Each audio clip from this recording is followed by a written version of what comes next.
Yeah, let's go. I'm unstoppable, do the impossible. I'm irresponsible, yet I'm phenomenal. I got an arsenal, I'm dropping bombs, you know. No, I'm not stopping, no. Conquer the obstacle. To the top, here I go, think I'm chosen to be the king of rock, think the people are spoken. I can hear the tick-tock of the clock, I'm in motion. So now I'm gonna pop, causing all this commotion. Yeah, sometimes I think that I'm unstoppable.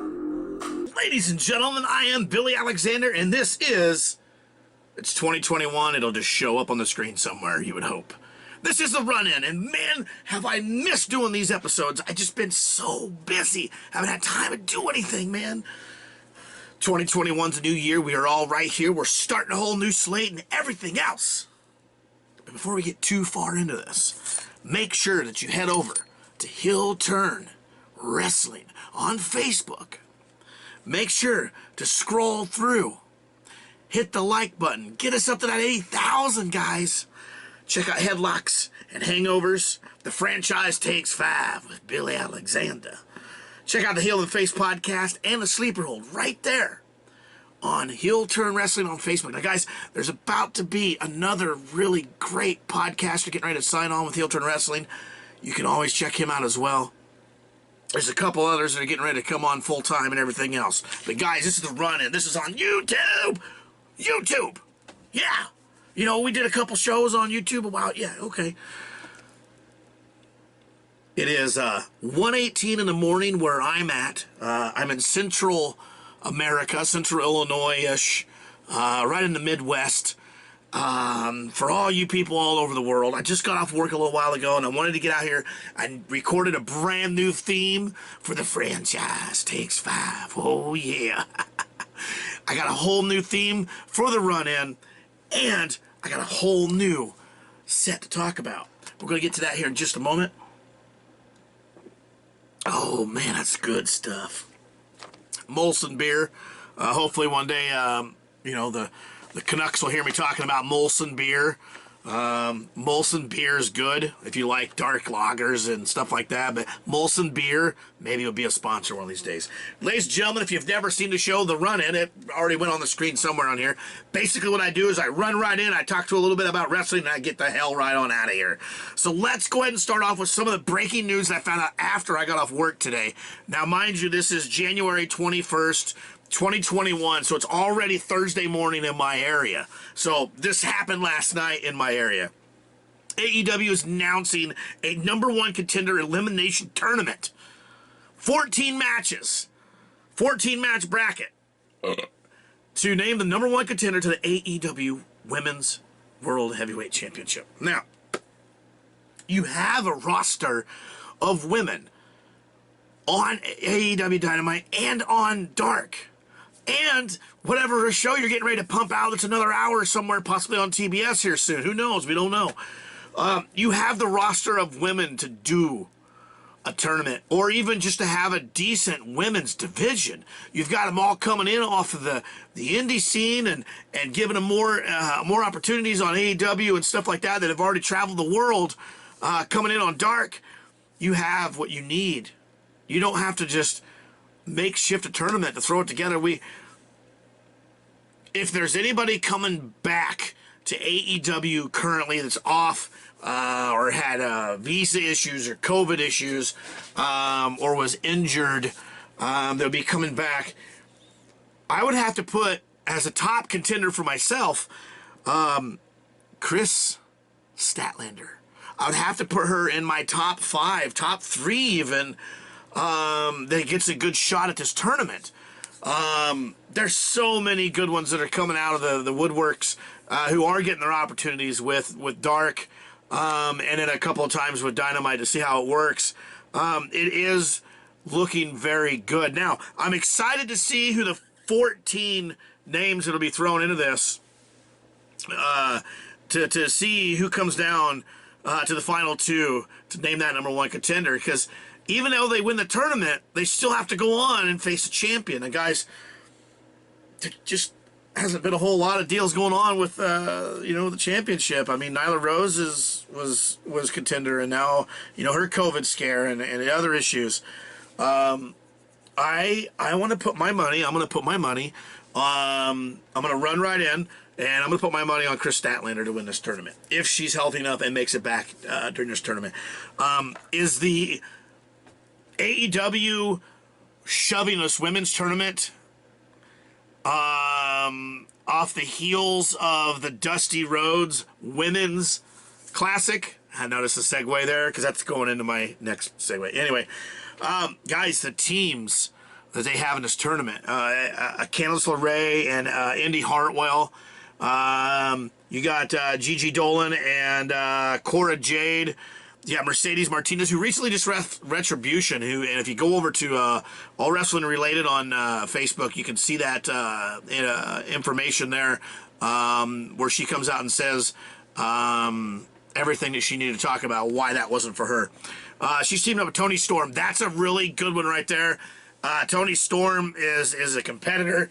She's a beast in the inside and outside of the ring. I've seen her multiple times in NXT and over at the UK.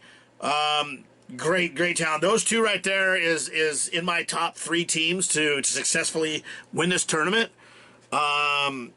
You've got Casey Catanzaro and Caden Carter.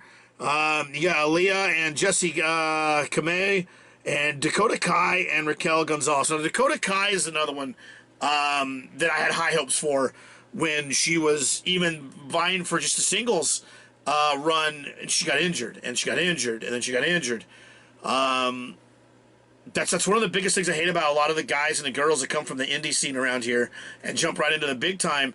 They have to change everything on the fly and learn how to adapt.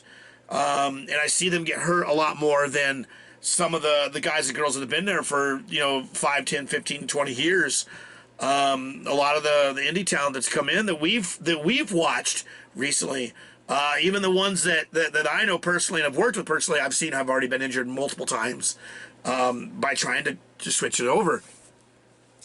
Shotzi Blackheart and Ember Moon and Maria Sharif and Zoe Stark. Now, if you remember, Sharif was part of that 4 horsewomen type stable with, what's her name? Miss Ronda Rousey. When that whole thing started on, which, we never got the 4 horsewomen and the 4 horse... Well, you know how it goes. We never got to see that and stuff like that. But anyway, that's the teams in this tournament. Now, Martinez and Storm looks like to be one of my front runners here, of course. The Dakota Kai I really want to go with, man, but I just can't because they've got Sharif and Stark in this. Well, and they're taking on Shotzi Blackheart and Ember Moon. That's a team to watch there, is the Shotzi Blackheart and the Ember Moon, because that's a very off. That's kind of like an oil to water team together. Watch that team going forward, whether it's through this whole entire Women's Classic, Dusty Rhodes Women's Classic, the WWE announced, or if it's something that builds to later on where these two we're going to get some hellacious matches out of these two in a singles run in the NXT. It's going to be some great stuff, guys. But there it is, the Women's Dusty Rhodes Classic. I'm excited to see how that turns out. I'm excited to see this one as well. I love the Dusty Classic tournament, tag tournaments. Those are awesome to watch because you get to see a lot of teams you wouldn't think of, and then you get to see some really good tag team wrestling. And that's the thing that WWE's lacking really bad is tag team wrestling, which Animal, rest in peace, used to bitch about a lot, that there was not enough tag team wrestling. And what was there just wasn't good enough. AEW and this TNA bonding or partnership or duct tape at the seam or whatever it is, deal they got going on. Let me run in here for a second. I love it. Now, hold on. We all remember how the WCW invasion kind of came into WWE. That actually would have worked if it was done right and they had the big names for WCW at the time instead of sitting at home getting the big money because of the way the contracts were done. The invasion would have worked. The ECW invasion would have worked if it would have done it the right way to where ECW could have prospered from it instead of dying from it. All that could have worked. Now, AEW and TNA are like like this. You know how you try to put the matching faces of your magnet together and it just won't do it? That's why it always has the polar opposite of it. That's how AEW and TNA are right now. They're a cohesive unit, right? But they're like the plates of the land that slide back and forth because you can't get the magnet to stick together like that without having to, cross the way. I think it's a great thing for wrestling at this time. AEW's trying to stay on that high horse just above NXT right now and the WWE on certain aspects, so they're pushing higher and higher and higher, knowing because it's fresh, it's new, the faces that they're putting in it, the way that they're building it is pulling people to want to watch wrestling right now. And now they're wanting to check this out and they're wanting to check that out. They're wanting to see who that was and what goes on there. Don Callis, the mastermind, guys. Now think of this. Don Callis, the mastermind in manipulation in business. Okay? I used to think that it was always just Vince Russo and Eric Bischoff. I hope I don't get sued. Fuck. Anyway, guys, Don Callis was there with Chris Jericho and everything and followed Kenny Omega's whole career. So Don Callis shows up in AEW commentating on Kenny Omega's matches. I get it, man. You're best friends. That's when you all should have started to look and watch and listen. Then he was there again. Then he was there again. And then he helped Kenny Omega win the AEW World Heavyweight Championship from Jon Moxley. And then they boot, scoot, and boogied straight down south for TNA. You smell it? It's called money, man. It's making people want to watch wrestling right now. You got Kenny Omega invading TNA, getting back together with the Good Brothers, and then they're walking in on Dynamite the next night. The Good Brothers. You've got Matt Hardy and Private Party down there who are now #1 contenders, spoiler alert, #1 contenders to the TNA Heavyweight Tag Team Championships. Because they showed up at TNA through this deal they got going, and they won a match. You've got guys in TNA that would have a heyday in AEW right now. Eric Young would be one of them. Eric Young and Sami Callihan both. Okay? We know how Sami Callihan is. We've watched him from the indie circuit all the way up and back down and all the way to the E, all the way to where he is today. We've watched him.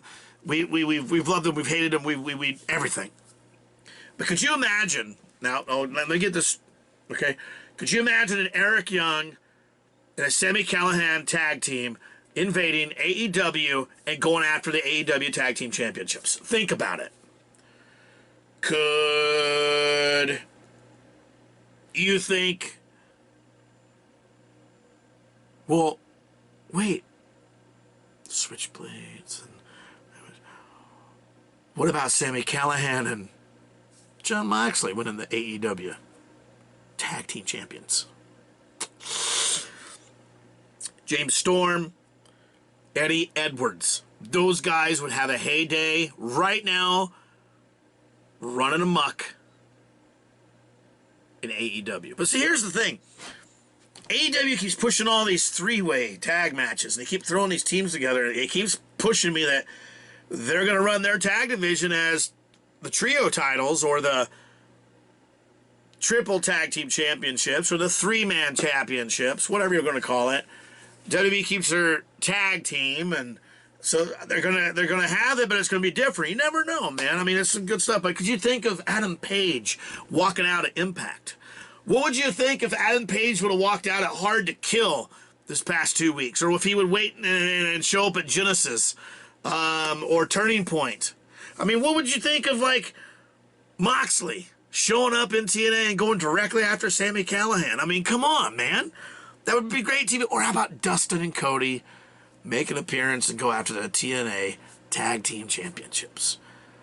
All different kinds of possibilities there. Now, if they could get a little bit of Ring of Honor or maybe New Japan in a deal somewhere like that, or together as a cohesive unit, could you imagine the possibilities for AEW, TNA, Ring of Honor, and New Japan currently right now, if these four were to work together. Oh my God. But just right now, AEW, TNA, I haven't watched TNA wrestling in years, guys. I just haven't. Everybody left. I got tired of all the same shit. And then like all these guys I've never heard of, I just didn't want to watch. So I started watching a little bit after reading this and reading that. I started watching a little bit more. I catch it every couple of weeks. If I know of a match, it's going to kind of turn my eye or something's going to happen. I want to see how that unfolded for myself. I want to know what it was like. So I can say I've found myself watching some Impact Wrestling. I watch it a different way. I don't watch it on the Access, you know, like as it's going right then and there. But the AEW TNA cohesive unit right now is working. It's great. I can't wait to see where else it goes. I hope it brings some big things. I have not watched AEW from last night. Again, this is Thursday morning at my time. So last night episode I haven't watched yet. I'll watch it first thing in the morning. And I haven't watched the main event from last week's Dynamite. And I catch some dark, you know, quite a bit just by the matches. AEW TNA, it's going to be a great deal and everything else, dude. We already talked about the women's match. Here's the one thing, guys. Here's something. Rey Mysterio and Dominic. Are we going to see Rey and Dominic go at it? Whether it's in the Royal Rumble or it's at WrestleMania or maybe it's at SummerSlam or a Survivor Series style thing where, you know, Rey Mysterio loses to his son and Rey Mysterio goes bye-bye and, you know, the sole survivor is Dominic. You know, is it going to happen? I'm pretty sure it probably is, and you all know as well it's probably going to happen. Do we really need to see it? No, we don't. But I get the heritage, I get the family. It's probably one of those things where he says, I want to leave my legacy to you, and I want you to be the one to take it. You know, stuff like that. Will I watch it? Well, fuck yeah, I'm going to watch it. Because I want to see if Dominic is going to ever be able to step foot. Let me run in on this real quick. Step foot, toe to toe, move for move, step for step, thought for thought, blink for blink with his dad ever in his life. There's never going to be another Rey Mysterio Jr., just like there'll never ever be another Eddie Guerrero. There'll never be another Chavo Guerrero or any of those. There will never be any of them. There'll never be another Juvitude, La Parca. There'll never be another Conan. There'll never be another Ultimo Dragon. None of them. There's only one. Dominic is going to have to be Dominic. He's just going to have to be able to do what his dad does and more. Oh, that's coronavirus. It ran away. I ran in, it ran away. No, just kidding. He's gonna have to be able to do what his dad does, but more. He's gonna have to do something more. Otherwise, I'm just gonna see another luchador with everything the same. And then I know it's gonna come right out of his father and his family and the heritage, and I'm just gonna be like, no. He's going to have to come up with something more to be able to finish his father. Look for that sometime in the next 6 to 8 months. That's going to come down the line. It's going to happen, guys. That's it, man. That was my real quick deal. I'm going to go ahead and upload it to my computer. I'm going to edit it, get it out there for you guys. Holy shit, it's 2021. This has been The Run-In with Billy Alexander. I want to thank NEFFEX for the music and everything else. Whoa. Don't ever let anybody ever tell you anything different. Don't ever let anybody ever tell you that you can never do it. Because by God, you can do whatever you want.